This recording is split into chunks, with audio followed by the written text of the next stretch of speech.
Hello fellow audio nerds, I'm Steph and this is MajorHiFi. Audio-Technica recently released their most advanced noise cancelling headphone ever, the ANC900BT, and some of you have been asking for this review, so I was really excited to get my hands on these.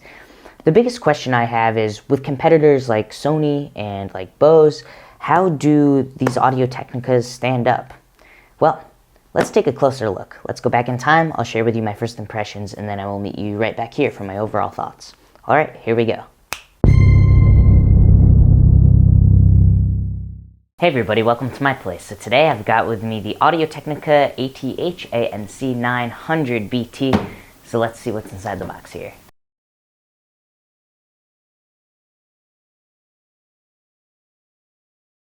Alright, so as you'll see here, we've got a few things.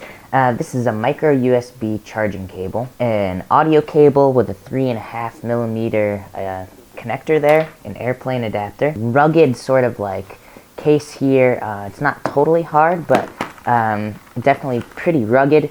It zips up, it's got a little compartment in there, and then obviously the headphones can sit right in there. Some documentation, and then of course the headphones. So the headband of these headphones is pretty flexible here.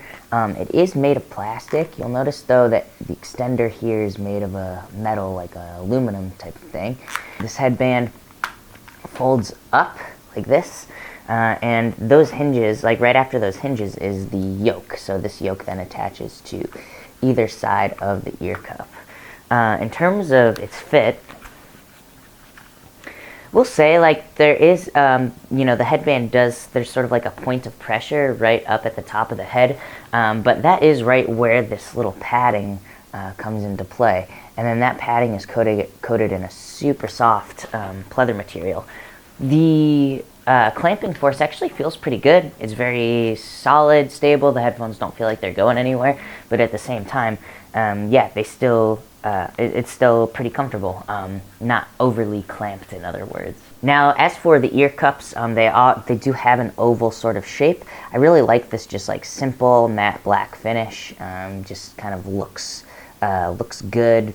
Kind of has a classy sort of look to it. There are some controls on the ear cup, but those controls are really just for the noise cancellation and to turn the Bluetooth on and off. Other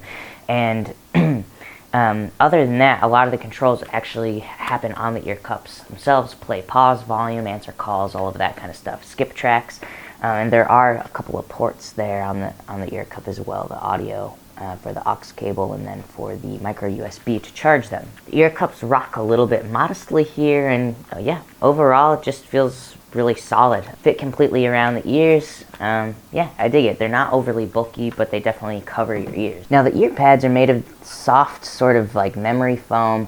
They do kind of take a little bit of time to sort of regain their shape after pressing them in, and they're coated in this super soft pleather, the same kind of pleather that is on the headband as well.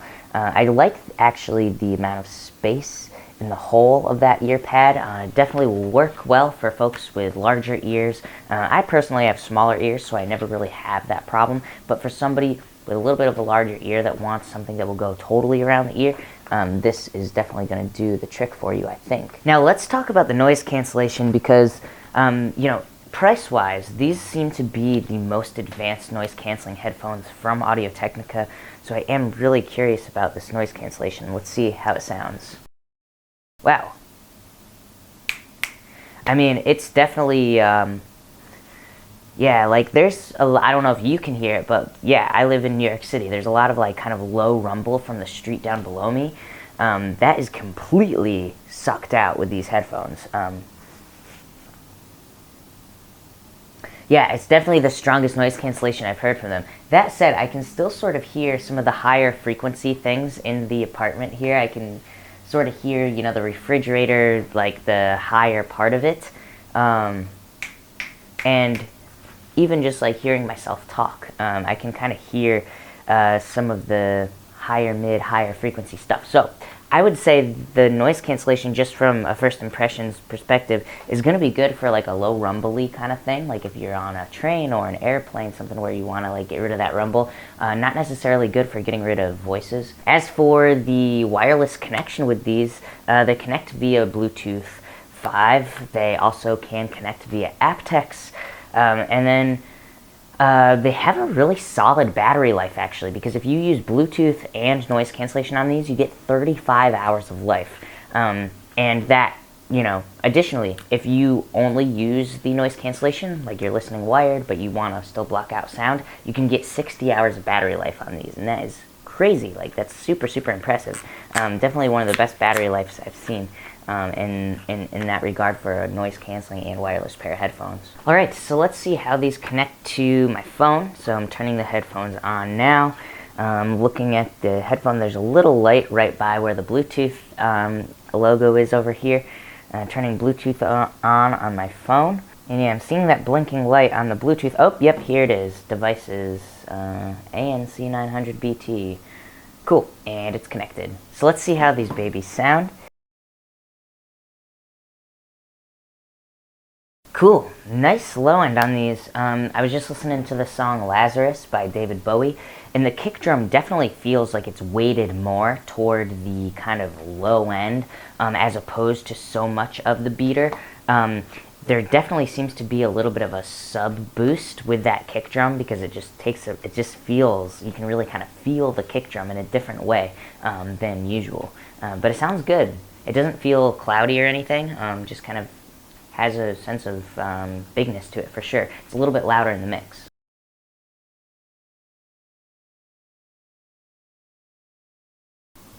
Alright, the mid-range. Yeah, I was just listening to the song Carolina in My Mind by James Taylor. In this song, the bass guitar definitely feels louder in the mix than it usually does. And additionally, the mid-range is kind of interesting. It seems to be a little bit scooped because the acoustic guitar definitely feels a little bit lower in the mix, a little bit quieter, but the strings of the acoustic, sort of like the attack of it, where that acoustic really seems to be emphasized. And I got a similar sort of feeling from James Taylor's voice, because his vocal definitely was a little bit quieter in the mix, but you could still hear a lot of the articulation and stuff just from his words. So while it was quieter and a little bit more tucked in, you could really still hear the consonants and the words that he was saying.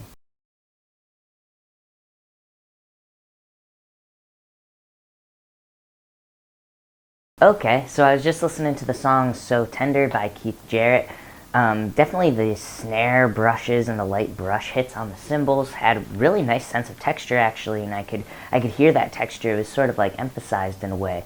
But then once the sort of groove changes, the way the cymbals sat was a little bit different than normal, for sure. I could hear a lot more of the attack, less of the sustain in the mix. The sustain felt a little bit quieter, the attack having the emphasis there. And the cymbals in general kind of had a greater sense of like lightness and kind of a delicacy. Not as chunky, not as harmonically complex.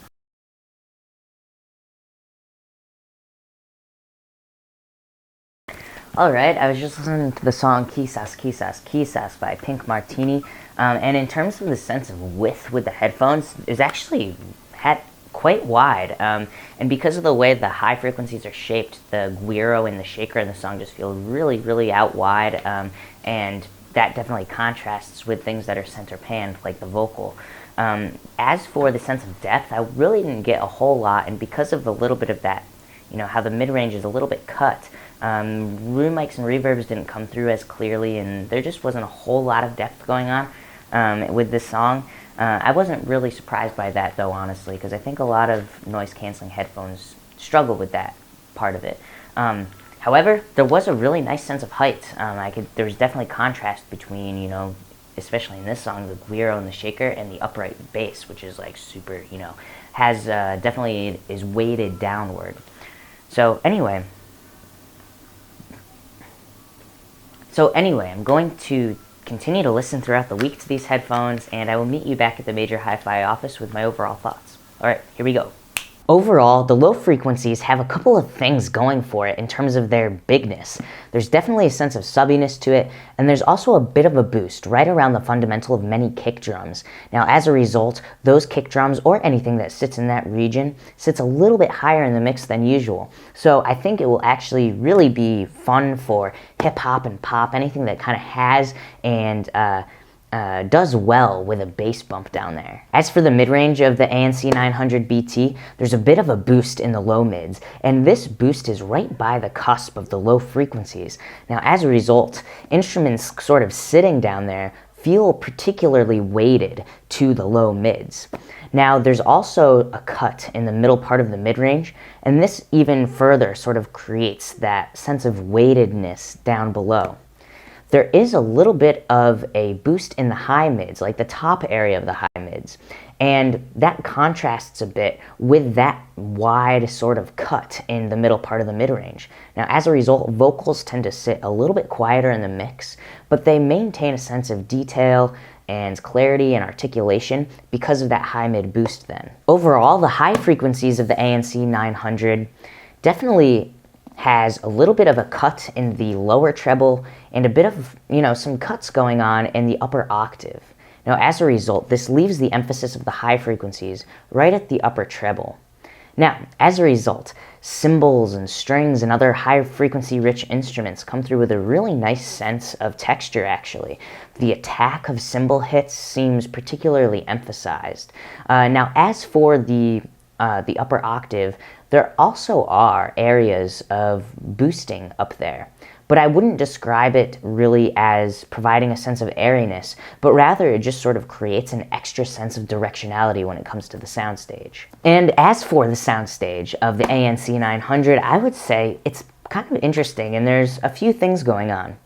There's a really nice sense of left to right, and because of the way the frequency response is shaped with, the area of the highs that are emphasized, especially high frequency instruments, percussion, strings, cymbals, they really have a particularly emphasized sense of width, and it contrasts well with the phantom center going on.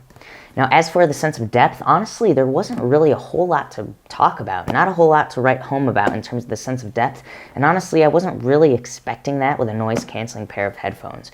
But I was pretty impressed with the sense of height, because, after all, there is a bit of a sub-boost here, and then the highs with the little emphasis in the upper octave really kind of creates a great sense of contrast. I wouldn't describe the headphones overall as being particularly accurate, but they do have a sense of aesthetically pleasing kind of shape to it, so long as you like that kind of smiley face kind of sound signature. Overall, the ANC900BT is going to be a great option for those of you looking for a strong noise cancellation that really does a good job of canceling out the low frequencies, the rumbles, the airplane engine, the train engine. As for its overall sound signature, it's going to be best for those of you that like hip-hop and pop, or even just in general. If you like a nice low-end boost that isn't cloudy, these are going to be a great option for you.